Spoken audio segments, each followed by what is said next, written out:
السلام علیکم ورحمۃ اللہ وبرکاتہ۔ انشاءاللہ آج میں آپ کے ساتھ بسم اللہ الرحمن الرحیم کے مکمل مفہوم پر بات مکمل کرنا چاہتا ہوں۔ بھائی لیڈی میں نے صرف بسم اللہ پر کچھ بات کی تھی، لیکن الرحمن الرحیم کی وضاحت باقی رہ گئی تھی۔ ان دونوں صفات کو سمجھنے کے لیے سب سے پہلے ہمیں یہ ماننا ہوگا کہ اللہ کے ناموں کا ترجمہ کرنا آسان نہیں ہے۔ عام انگریزی ترجمہ ہوتا ہے اللہ کے نام سے جو نہایت مہربان بے حد رحم فرمانے والا ہے، لیکن لفظ ہم اپنی روزمرہ انگریزی میں استعمال ہی نہیں کرتے۔ کہ آپ نے کبھی کسی سے کہا بھائی تو کمال کا مہربان انسان ہے؟ بالکل میں نہیں۔ اس لیے اگر ہم قرآن کا انگریزی ترجمہ ایسے الفاظ سے کریں جو ہم بول چال میں استعمال ہی نہیں کرتے تو وہ ترجمہ بالکل ہی نہیں مانتا۔ قرآن کو ایسے ترجمے کی ضرورت ہے جس سے ہم جڑ سکیں، تعلق محسوس کریں۔ ایک اور مسئلہ یہ ہے سب سے زیادہ قسم، سب سے زیادہ رحم کرنے والا، یہ دونوں بہت ملتے جلتے لگتے ہیں، لیکن الرحمن اور الرحیم اللہ کے دو الگ الگ صفاتی نام ہیں۔ ان کا مفہوم ایک جیسا نہیں ہو سکتا۔ عربی فائدہ ہے اذا اجتمع اجترفا، یعنی جب دو الفاظ اکٹھے آ جائیں تو ان کے مفاہیم مختلف ہی ہوں گے۔ اب سوال ہے الرحمن اور الرحیم میں فرق کیا ہے؟ یہ دونوں اللہ کے نام بسم اللہ میں کیوں آئیں؟ صرف بسم اللہ کہنا کافی کیوں نہ تھا؟ اسی سے آغاز کرتے ہیں انشاءاللہ۔ تو سب سے پہلے آپ یہ سمجھ لیں کہ اللہ کے صفاتی ناموں کا ترجمہ آسان نہیں، کیونکہ عمومی طور پر ترجمہ کیا جاتا ہے اللہ کے نام سے جو نہایت مہربان بے حد رحم فرمانے والا ہے، یا اللہ کے نام سے جو نہایت مہربان بے حد رحم فرمانے والا ہے۔ لیکن ان ترجموں کا سب سے بڑا مسئلہ یہ ہے جب ہم کہتے ہیں احسان کرنے والا تو سوچے آپ نے اپنی زندگی میں کتنی بڑی نفس استعمال کیا۔ بھائی تو کمال کا مہربان انسان ہے، کبھی نہیں۔ ہم ایسے الفاظ بول چال میں استعمال نہیں کرتے، تو یہ الفاظ سے کوئی تعلق، کوئی قرابت، کوئی اثر محسوس میں نہیں ہوتا۔ قرآن کا ترجمہ کرنے کے لیے ایسے الفاظ چاہیے جو دل کو لگیں، جن سے وہ جڑ جائیں، اور صرف یہی نہیں، رحم کرنے والا، مہربان، یہ دونوں الفاظ بھی تقریباً ایک جیسے لگتے ہیں۔ تو پھر سوال یہ ہے الرحمن اور الرحیم کو بار بار گھبرانے کی کیا ضرورت؟ اگر دونوں کا مطلب ایک ہی ہوتا تو اللہ دوبارہ کیوں فرماتا؟ عربی اصول ہے اذا اجتمع افترقا، یعنی اگر دو الفاظ ایک ساتھ آئے تو ان کا مطلب الگ الگ ہی ہوتا ہے۔ تو ہم انشاءاللہ اب یہی سمجھیں گے کہ الرحمن اور الرحیم میں فرق کیا ہے۔ تو سب سے پہلے آپ یہ سمجھ لیں دونوں الفاظ ایک دوسرے سے مختلف ضرور ہیں، لیکن ان میں ایک بات مشترک ہے، اور وہ یہ ہے کہ دونوں کا ماخذ ایک ہی ہے، یعنی رحمت، رحمت۔ الرحمن بھی رحمت سے ہے، الرحیم بھی رحمت سے ہے۔ اب سوال یہ ہے رحمت کا مطلب کیا ہوتا ہے؟ عام ترجمہ ہوتا ہے یعنی رحم، لیکن ذاتی طور پر اللہ تعالیٰ جانتا ہے اس ترجمے سے تھوڑا سا اختلاف ہوتا ہو، کیونکہ انگریزی میں رحم کا مطلب ہوتا ہے اسی پر رحم کھانا جب وہ سزا کا مستحق ہو، یعنی کسی مجرم پر ترس کھانا، کسی کو معاف کر دینا، جس کا انجام برا ہونا چاہیے تھا اسے بچا لینا۔ لیکن قرآن میں رحمت کا مفہوم اس سے کہیں زیادہ وسیع، گہرا اور پیارا بھرا ہے۔ انگریزی میں جب ہم کہتے ہیں ایمریسی تو عموماً اس کا مطلب ہوتا ہے کسی کو سزا سے بچا لینا۔ مثلاً بادشاہ نے مجرم پر رحم کیا اور اسے معاف کر دیا، یعنی سزا دینے والا تھا لیکن بحث کیا۔ کسی جانور پر رحم کھایا کیونکہ وہ تکلیف میں تھا، اس کا خیال رکھا گیا۔ رحمت اسپتال دنیا کی کئی اسپتالوں کا نام ہوتا ہے، کیونکہ وہاں تکلیف میں مبتلا لوگوں کو آرام دیا جاتا ہے۔ یعنی میرسی کا مطلب ہوتا ہے کسی کی تکلیف کم کرنا یا سزا سے بچا لینا۔ یہاں تک کہ اگر آپ اسکول میں ہوم ورک ہو جائیں یا امتحان میں فیل ہو جائیں اور استاد آپ کو سے لکھتے تو آپ چیخیں گے مجھے معاف کر دو، مجھے سزا نہ دو۔ لیکن عربی زبان میں رحمت کا مفہوم اس سے بالکل مختلف ہے، اور رحمت کا مطلب صرف سزا سے بچانا نہیں، بلکہ اس کا تعلق ہے رحم سے، یعنی ماں کے پیٹ سے۔ جب ایک عورت حاملہ ہوتی ہے تو عربی میں اس کے پیٹ کو کہتے ہیں رحم، اور اسی سے نکلا ہے نفس رحمت، یعنی اللہ کی رحمت کا تعلق ماں کے پیار سے ہے، نہ کہ سزا معاف کرنے سے۔ جب ایک عورت حاملہ ہوتی ہے تو عربی میں اس کے پیٹ کو رحم کہا جاتا ہے، یعنی ماں کا رحم۔ ایک حدیث قدسی میں اللہ جل شانہ فرماتے ہیں کہ وہ ماں کے رحم سے مخاطب ہو کر کہتے ہیں کہ میں نے تیرا نام اپنے نام سے نکالا ہے۔ اللہ فرماتے ہیں انا اللہ، انا الرحمن، میں اللہ ہوں، میں الرحمن ہوں۔ اور پھر اللہ ماں کے رحم سے کیوں کہتے ہیں؟ میں نے تمہیں اپنے مام سے مام دیا، یعنی الرحمن نے ماں کے پیٹ کو الرفین تلام دیا. یہی ہے اللہ کی رحمت کا اصل رشتہ. اب اگر ہم واقعی الرحمن اور الرحیم کے مفہوم کو سمجھنا چاہتے ہیں تو ہمیں سب سے پہلے ماں کے رحیم کو سمجھنا ہوگا، کیونکہ اگر کوئی انسانی رشتہ اللہ کی ان صفات کا عکس پیش کرتا رہے تو وہ رشتہ ہے ماں کا اور بچے کا. بچہ دنیا کے تمام رشتے دو طرفہ ہوتے ہیں، لیکن ماں اور بچے کا رشتہ، بچہ ماں سے محبت کرتا ہے، چاہے میں ماں سے بات کرتا ہے، میں ماں کے لیے کچھ کر سکتا ہے، میں ماں کا شکر ادا کرتا ہے، اور پھر بھی ماں اسے کھلاتی ہے، سنبھالتی ہے، تحفظ دیتی ہے، ہر لمحہ اپنی مکمل توجہ اس پر مرکوز رکھتی ہے. یہ ہے رحمانیت کی جھلک. ایک طرح بے شک مکمل محبت اور نگہبانی. عام طور پر انسانوں کے درمیان محبت مشروط ہوتی ہے. مثال کے طور پر اگر آپ کسی سے محبت کریں لیکن وہ آپ کو تھپڑ مارے، جھوٹ بولیں، آپ کو تکلیف دے تو کیا ہوگا؟ محبت کم ہونا شروع ہو جائے گی. آپ سوچتے تھے کہ میں جو چاہوں کر لوں، محبت ویسے ہی استائب رہے گی، لیکن حقیقت یہ ہے محبت کو پالنا پڑتا ہے، اسے سامان میں پڑتا ہے. اگر اسے غذا میں ملے تو وہ مرجھا جاتی ہے. لیکن انسان ایک رشتہ ایسا ہے جو واقعی عجیب ہے. ماں اس کے رحم میں پلنے والا بچہ، وہ بچہ جب وہ ماں کے پیٹ میں پڑ رہا ہوتا ہے تو وہ ماں کو مسلسل تکلیف دے رہا ہوتا ہے. ماں کھاتی ہے اور سارا کھانا بچہ لے لیتا ہے، بچہ سکون سے سوتا ہے اور ماں رات مر جاتی ہے. جیسے جیسے بچہ بڑھتا ہے ماں کی کمر درد، تین، بھوک کی کمی، بے چینی سب بڑھتے ہے، اور پھر بھی ماں خود بچے سے محبت کرتی ہے اور ہر روز اس سے محبت میں اضافہ ہوتا ہے. یہی محبت ہے جس کی اصل جھلک ہمیں الرحمن کے مفہوم میں نظر آتی ہے. ایسی محبت جو بے شمار تکلیفوں کے باوجود بھی قائم رہتی ہے. ماں کہتی ہے یہ بچہ مجھے سونا پر طے کرا چکا ہے، مجھے کبھی سے نفرت ہوئی. میں ہی ویسا کچھ میں نہیں کہتی، بلکہ وہ بس کہتی ہے یہ بچہ بہت تنگ کر رہا ہے لیکن میرا بچہ ہے. سبحان اللہ. اور پھر بھی اسے چاہتی ہے. کچن میں چلتی ہوئی کسی میز کے پودے سے بچ کر چلتی ہے تاکہ بچے کو کوئی چوٹ نہ لگے. کیا بچہ جانتا ہے کہ ماں اس کی حفاظت کر رہی ہے؟ میں نہیں. بچہ بالکل بے خبر ہوتا ہے. وہ بچہ کرایہ میں نہیں دیتا، کھانے کا فرض میں نہیں اٹھاتا، کسی چیز کی ادائیگی نہیں کرتا. مکمل صفائی سروس مفت میں مل رہی ہے. ہر مسئلہ ماں خود سوال بنی ہے، اور محبت، پرورش، تحفظ سب کچھ بے روی ہے. اور بچہ اسے کچھ بھی پتا نہیں، اس کا پورا جہاں صرف ماں کا پیٹ ہے، نہ آسمان میں نہ زمین، بس کہ ایک دنیا ماں کا رفن. اور رفن کے بعد کون ہے؟ ایک ایسی ماں جو صرف محبت کرتی ہے، جو صرف حفاظت کرتی ہے، جو صرف پرورش کرتی ہے. اور اگر کوئی شخص آپ کو کاٹ دے، جو بہا دے، تو آپ طرف عمل کیا ہوگا؟ ارے میں اسے چھوڑوں گا نہیں.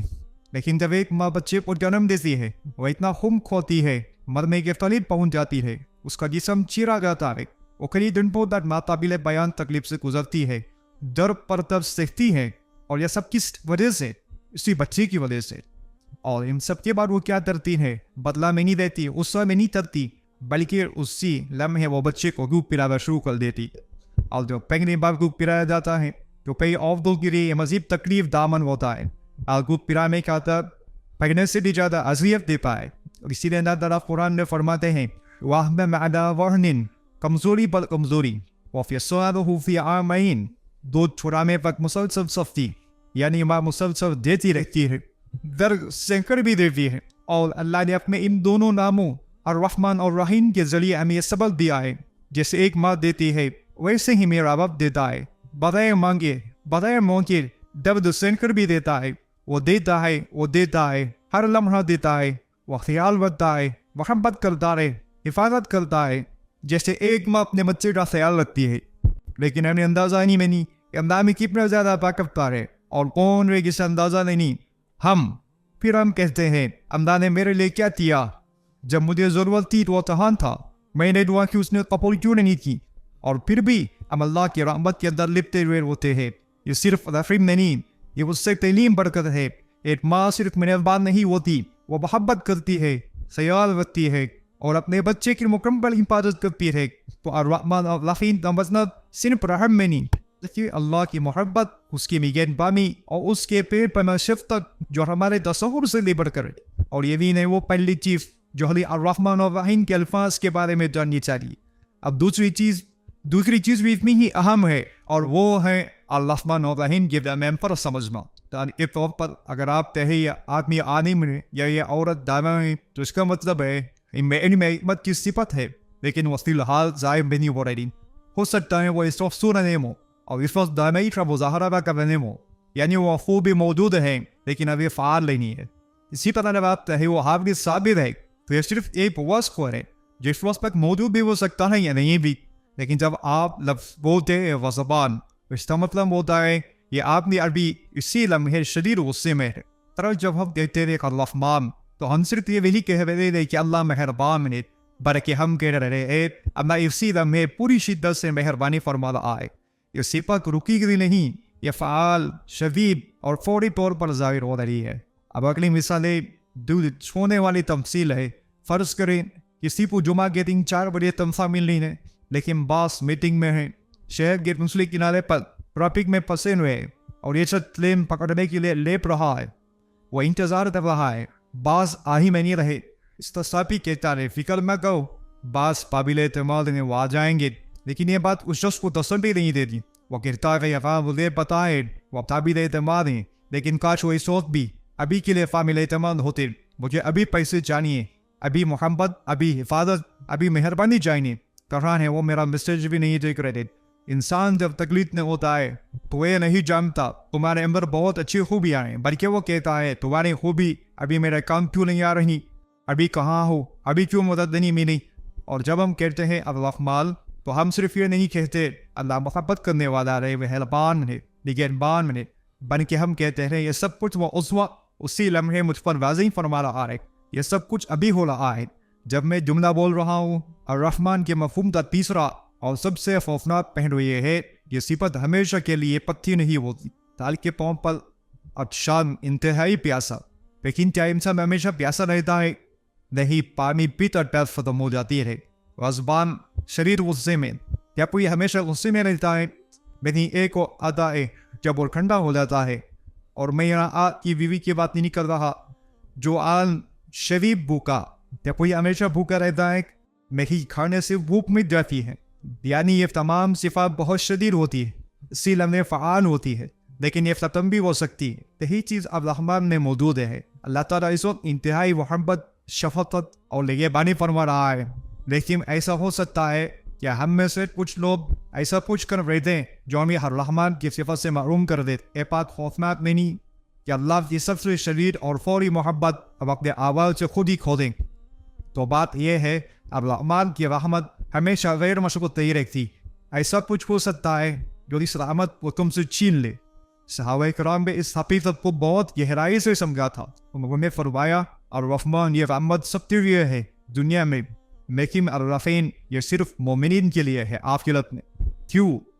کیونکہ وہ سمجھتے تھے دنیا میں اللہ محبت دیتا رکھتا ہے، مہربانی کرتا ہے، حتیٰ کہ جو اللہ کا انکار کرتا ہے تو اللہ کے رسول صلی اللہ علیہ وسلم کا مذاق اڑاتا ہے، جو قرآن کو جھٹلاتا ہے، اللہ کے خلاف بغاوت کرتا ہے اور اپنی بدفعلی پر فخر کرتا ہے، ان جیسے طاقت لوگوں کو بھی اللہ رزق دیتا ہے، محبت دیتا ہے، حفاظت دیتا ہے.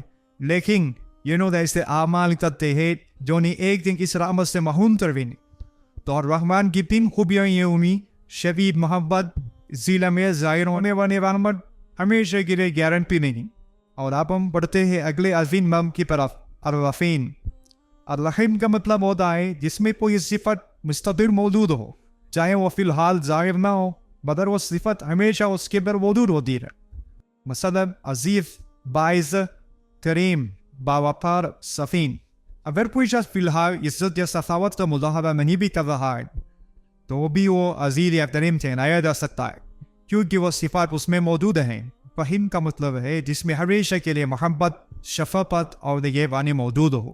یعنی الرحیم کے اندر ہمیشہ کا مفہوم ہوتا ہے ابھی اسی وقت نہیں. اب غور کریں، اگر اللہ صرف فرماتا بسم اللہ الرحمن تو مطلب یہ ہوتا اللہ کی محبت، شفقت، حفاظت ابھی فوری آ رہی ہے، لیکن یہ ہمیشہ کے لیے نہیں. اور اگر صرف فرماتا بسم اللہ الرحیم تو مطلب ہوتا اللہ کی محبت ہمیشہ کے لیے نہیں، لیکن ابھی فوری طور پر ظاہر ہوگی یا نہیں اس کی کوئی گارنٹی نہیں.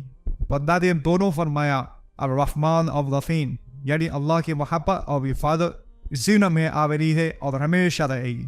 اور اب کہتے ہیں اللہ چاہتا تو ترتیب بدل دیتا، یعنی بسم اللہ الرحیم الرحمن، لیکن ایسا بھی نہیں کیا. کیوں؟ کیونکہ اللہ جانتا ہے اس میں کس کو پیدا کیا ہے. جیسا کہ قرآن کہتا ہے ادا یعلم من خلق, کیا وہ نہ جانے جس میں پیدا کیا. اب دس جسٹ آف دی پٹ چھو لیتے والی مثال سمیں. فرض کرے آپ بہت بھوکے ہیں, آپ کے لیے شاید تیفتون میں روزہ آسان ہو, لیکن میں ٹیکسس کے رول سے بات کر رہا ہوں. اگر آپ نے سارا دن کچھ میں نہیں کھایا یا بہت سست کام کیا اور شام کو دراتر آپ کی بیوی کہے آپ اگلے ہفتے جمعہ کو کیا کھانا پسند کریں گے, بتاؤ اب کیا ہوگا؟ مجھے کچھ پرواہ نہیں, بس ابھی کھانے کو کچھ دے دو. جب کوئی انسان بڑی پریشانی میں ہو, جیسے اس کا گھر جل رہا ہو یا اسے شدید بھوک لگی ہو, وہ مستقبل کے بارے میں سوچ ہی میں نہیں سکتا. وہ کہتا ہے ابھی کیا ہو رہا ہے, ابھی تو میرا مسئلہ حل کرے گا. اسی لیے اللہ تعالیٰ نے پہلے فرمایا الرحمن, جو ابھی اسی لمحے مہربان, پھر فرمایا الرحیم, جو ہمیشہ کے لیے مہربان رہے گا. سبحان اللہ. اللہ تعالیٰ نے ہماری فطرت کے مطابق اپنے دو عظیم معمول کی ترتیب رکھی کہ یا اللہ ہمیں اپنی الرحمن والی رحمت کی شدت نصیب فرما اور الرحیم والی رحمت کا دوام عطا فرما. آمین. جو کچھ میں نے کہا رہا اسے ہمارے لیے باعث اجر بنائیں, اور جو کچھ کمی یا کوتاہی ہوئی اسے درگزر فرمائیں. اللہ ہمیں اپنی رضا کی راہ پر چلنے کی توفیق عطا فرمائے, ہمیں صراط مستقیم پر ثابت قدم رکھے. آئیے ایک مختصر دعا کے ساتھ اختتام کرتے ہیں. سبحان اللہ و بحمدہ, سبحانک اللہم و بحمدک, اشہد ان لا الہ الا انت, استغفرک و اتوب الیک. والسلام علیکم و رحمۃ اللہ وبرکاتہ.